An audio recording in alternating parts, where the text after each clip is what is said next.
এই যে পুকুরটা দেখতে পাচ্ছেন, এই পুকুরে আপনি ডুব দিলে আপনার শরীরের যত অপকর্ম বা যত পাপ করবেন সব কিছু ধুয়ে যাবে, আপনি পুণ্যবান ব্যক্তি হয়ে যেমন। এই একটা পুকুর না, পুকুর আরও একটা আছে। অলরেডি হিন্দু যারা তারা বুঝতে পারছে আমি কোন জায়গা এবং কোন জায়গার কথা বলছি।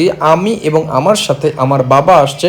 তো এই জীবনে এই সুযোগ কখনো কি হাতছাড়া করা যায়? যদি এই পুকুরে ডুব দিলে আমার সমস্ত পাপ ধুয়ে যায়, তো অবভিয়াসলি সেখানে আমরা সে কাজটা করব। তো আমি জানি না এটা কতটুকু সত্য বা কতটুকু মিথ্যা। তো বিশ্বাস জিনিসটা সবার আগে। তো কোনো একটা অনুষ্ঠান, হিন্দুদের বড় উৎসব, এখানে এখানে আমরা সবাই গেছি। আমার ফ্যামিলি থেকে মোটামুটি আমার বাবা এবং আমি গেছি। এবং ছোটোবেলা আমি আমার মায়ের সাথে গেছি যখন আমি অনেকটা ছোট ছিলাম, কিন্তু আমার মা এখন আর নেই পৃথিবীতে। যাই হোক, আমার মার জন্য সবাই দোয়া করবেন বা আশীর্বাদ করবেন। আমার মা যেখানে থাকে ভালো থাকে জানি। তো এখন আমি আমার বাবাকে নিয়ে আসছি, এখানটা দেখতে পাচ্ছ। তো মোটামুটি আসার পরে অনেকটা সময় পার হয়ে গেছে। এখানে আমরা গোসল বা স্নান করার জন্য অনেকটা চেষ্টা করছি, বা স্নান করার জন্য অনেক রকমের যুদ্ধ চালাতে হয়। কেন যুদ্ধ চালাতে হয়, কিসের জন্য চালাতে হয়, সব কিছু এই ভিডিওতে দেখলে বুঝতে পারবা। অনেক মানুষ আসছে ভাই, অনেক মানুষ। এখানে বিকেলবেলা কেবল লোক আসা শুরু করছে।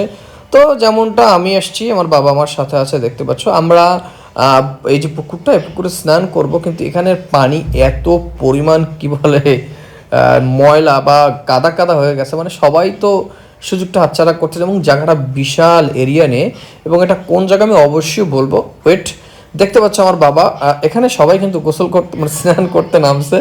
তো দেখতে পাচ্ছ আমার বাবা ওই যে গামছা পরে যাচ্ছে।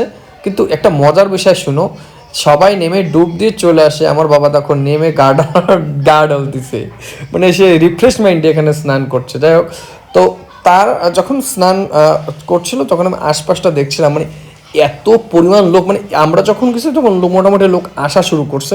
তো দেখো কি পরিমাণ লোক, আমি ক্যামেরা বুঝতে পারবা না, এখানটা ক্যামেরা কোনোভাবে বোঝা সম্ভব না যদি তুমি এই স্থানে না যাও। এই জায়গাটার নাম হলো হোরাকান্দি, গোপালগঞ্জের ভিতরে বা গোপালগঞ্জ থেকে একটু ভিতরে। যাই হোক, তো আমার বাবার মোটামুটি স্নান করা কমপ্লিট। আমার বাবার কাছে ফোনটা দিয়ে, আমার কাছে দুইটা ফোন। এখন এখানে সবাই কিছু লোক থাকে যারা মানের জিনিস চুরি করতে পারে, বা আমার ফোন কোনো একভাবে চুরি হয়ে যেতেই পারে। তো এক প্রকার আমি আমার ফোনটা আমার বাবার কাছে দিয়ে স্নান করে আসছি। এই যে আমিও রেডি হয়ে নামলাম। তো মোটামুটি স্নান করা কমপ্লিট। আমি আসার পথে কিছু ভিডিও ক্লিপ করছিলাম, এই ভিডিওগুলো আপনাদের দেখানোর জন্য। তো ভালো লাগলে আমার চ্যানেলটি সাবস্ক্রাইব করেন, পেজ হলে ফলো দেবেন। দেখাবে নেক্সট অন্য কোনো ভালো ভিডিও নিয়ে।